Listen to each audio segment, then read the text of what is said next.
Merci. Question de Monsieur Joël Giraud à Monsieur le ministre délégué auprès du ministre de l'Écologie, du Développement durable et de l'Énergie chargé des transports, de la mer et de la pêche sur la desserte ferroviaire des Alpes du Sud. Monsieur Giraud.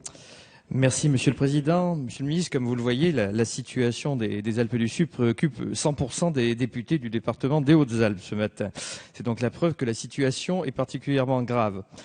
En 2012, un audit de l'École polytechnique fédérale de Lausanne, le PFL, sur l'état du réseau ferré national, a souligné que l'effort de régénération du réseau ferroviaire devait se poursuivre et se concentrer sur le réseau existant. En 2013, cette orientation a été confirmée par les recommandations de la commission Mobilité 21, qui donne la priorité à la rénovation et à la modernisation du réseau ferré national. Le volet mobilité des futurs contrats de plan État-région pour la période 2014-2020 devra d'ailleurs s'articuler avec les objectifs des projets prévus dans le grand plan de modernisation du réseau ferré établi entre l'État et RFF afin d'offrir aux Français un réseau modernisé, fiable et confortable. Je reprends là les termes mêmes employés par le gouvernement.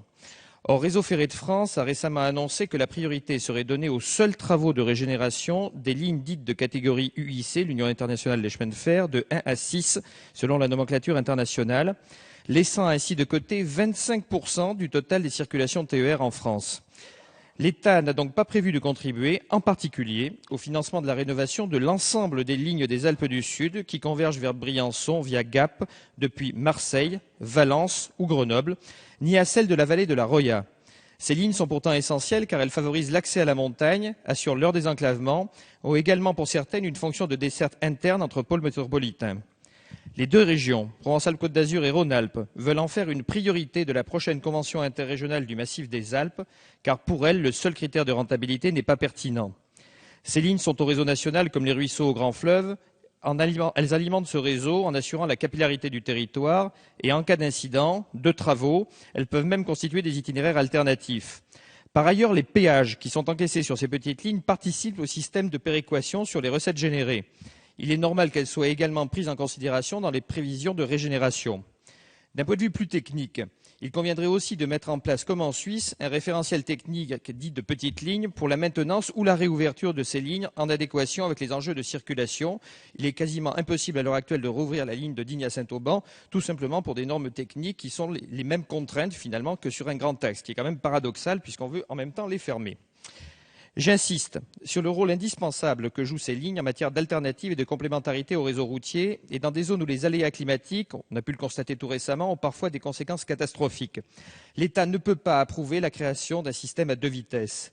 Aussi la demande, déjà formulée et renouvelée, quand le gouvernement envisagera-t-il de mettre en place, sous l'autorité du préfet de la région Provence-Alpes-Côte d'Azur, qui est le préfet coordonnateur du massif des Alpes, et sous l'autorité également des deux régions concernées qui l'ont accepté, un véritable Grenelle de la desserte des Alpes du Sud en présence de toutes les parties prenantes, y compris TGV Europe, car une partie de notre territoire est desservie via l'Italie, et ce, avant la clôture des négociations des contrats de plan État-région ferroviaire et de la convention interrégionale pour le massif des Alpes.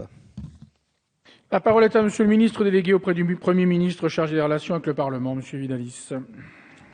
Merci, Monsieur le Président. Monsieur le député, veuillez excuser l'absence de Frédéric Cuvillier, qui est actuellement en réunion avec le Premier ministre. Le gouvernement a en effet pour priorité l'amélioration de la qualité de service dans les transports du quotidien, dont la rénovation et la modernisation des réseaux existants. À cet effet, Frédéric Cuvillier a mis en place deux outils distincts.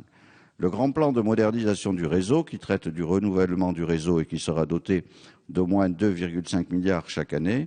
Compte tenu des besoins considérables après des décennies de sous-investissement, les interventions devront être concentrées sur le réseau structurant. Il ne s'agit pas des lignes rentables, mais des lignes les plus circulées avec le plus grand nombre de voyageurs. Ces 2,5 milliards par an s'ajoutent aux 3,2 milliards consacrés annuellement à l'entretien et à l'exploitation sur l'ensemble des lignes ferroviaires du territoire national. C'est un véritable effort et un choix fait par le gouvernement. Dans le cadre de ce grand plan, RFF financera l'intégralité des opérations de renouvellement de l'infrastructure sur le réseau structurant. Second outil, le contrat de plan État-région 2014-2020, qui traite d'une part du renouvellement des lignes hors réseau structurant de manière complémentaire au GPMR et d'autre part de la modernisation des lignes. Dans ce cas, il est demandé aux collectivités territoriales de participer au financement. C'est dans ce second cadre que s'insèrent les lignes que vous évoquez. L'État est ainsi tout à fait prêt à examiner les possibilités d'intervention sur ces lignes en association avec les collectivités concernées et au regard, bien sûr, de l'ensemble des opérations sur le territoire régional.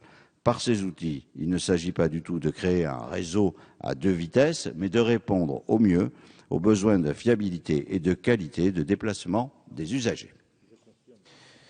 Monsieur Giraud. Oui, merci Monsieur le Président. Je mets à profit la présence double ministérielle qui est maintenant arrivée. Non, pour rappeler, nous avions convenu d'un Grenelle des Alpes du Sud sous l'autorité du préfet de région coordonnateur du massif, des régions et de l'ensemble des collectivités. À ce jour, aucune instruction n'a été donnée pour que ce Grenelle soit mis en œuvre alors que nous souffrons de ces problèmes de desserte.